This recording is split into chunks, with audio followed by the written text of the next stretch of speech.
नमस्कार। चंद्रहासिनी वंदना चैनल में आप सभी का स्वागत है। मैं आशा करता हूं आप सभी सुखी होंगे।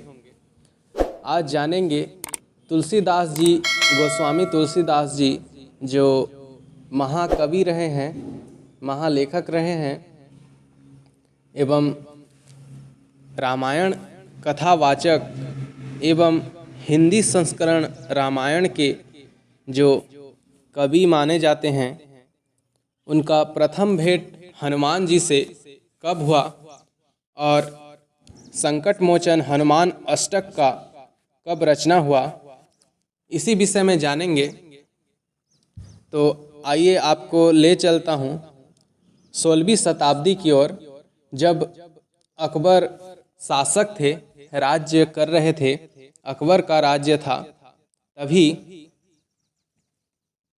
आगरा के फतेहपुर नामक एक ज़िले में एक गांव औलेंडा नाम का है। वहाँ तुलसीदास जी रहा करते थे और प्रत्येक दिन रामायण का पाठ किया करते थे, कथा किया करते थे।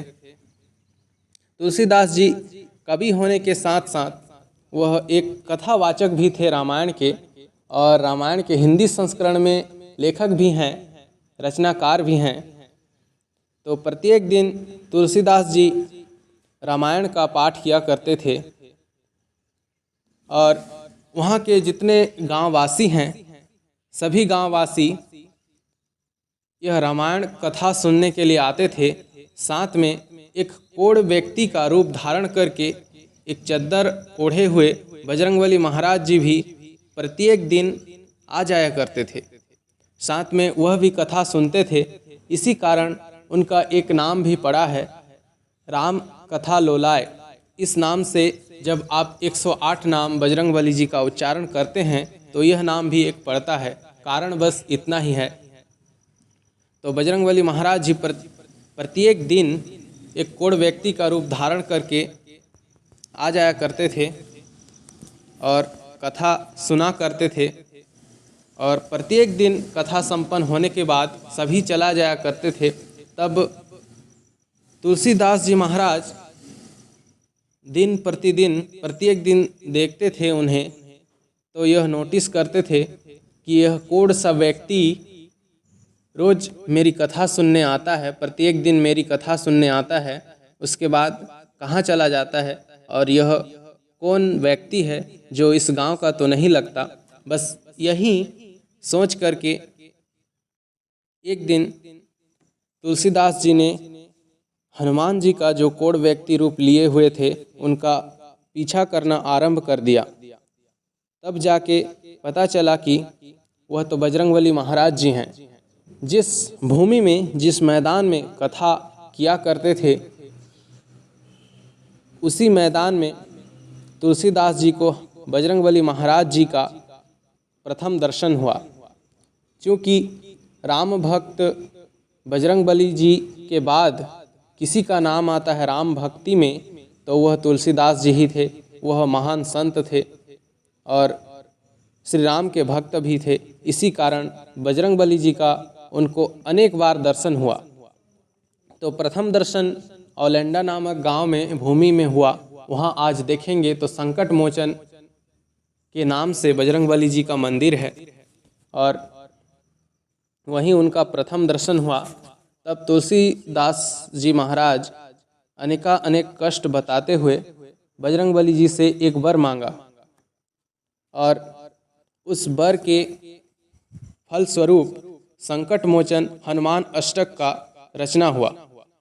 आप और हम यह तो अवश्य जानते हैं कि जितने भी ये महाकाव्य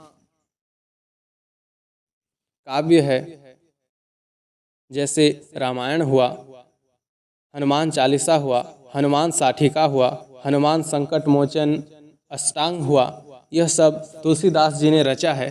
तो बस इतनी सी कारण है, बल जो वर स्वरूप है, फल स्वरूप है, आशीर्वाद स्वरूप है बजरंगबली जी का, संकट मोचन हनुमान अष्टक का रचना हुआ। संकट मोचन हनुमान अष्टक का आपको चाहे भौतिक कष्ट हो, शारीरिक कष्ट हो, शत्रु कष्ट हो, ग्रह बाधा हो, चाहे किसी भी प्रकार का आपको कष्ट हो, इसके फ़ायदा अगर हम गिनने जाएं तो आसमान में तारे गिनना जैसे हो जाएगा। इसीलिए इनके अनेक फ़ायदे हैं, क्योंकि यह महाकाव्य है, तुलसीदास जी द्वारा रचा गया है, महाकाव्य है। इनके अनेक फ़ायदे हैं, बशर्ते कि आप किस फ़ायदे के लिए, आप किस तरीके से, कैसी भक्ति से आप इसका प्रयोग करते हैं। फ़ायदा अनेक है, बस आपके ऊपर है कि आप कितने श्रद्धा भक्ति से इसे साध सकते हैं, जब तब इसका कर सकते हैं। आप किसी भी प्रकार की कष्ट के निवारण के लिए हनुमान अष्टक का रचना हुआ है, तुलसीदास जी ने स्वयं रचना की है। तो यह रहस्यमयी घटना कहानी इसी प्रकार वृतांत में है, जो आपको मैंने बताया। आप चाहे किसी भी प्रकार के कष्ट में हो, इसका प्रयोग कर सकते हैं। आप बशर्ते की पूर्ण श्रद्धा बनाए रखें, तभी यह आपके काम में आएगा, यह फल स्वरूपी होगा। आज के लिए बस इतना ही। लाइक शेयर सब्सक्राइब अवश्य करें। धन्यवाद।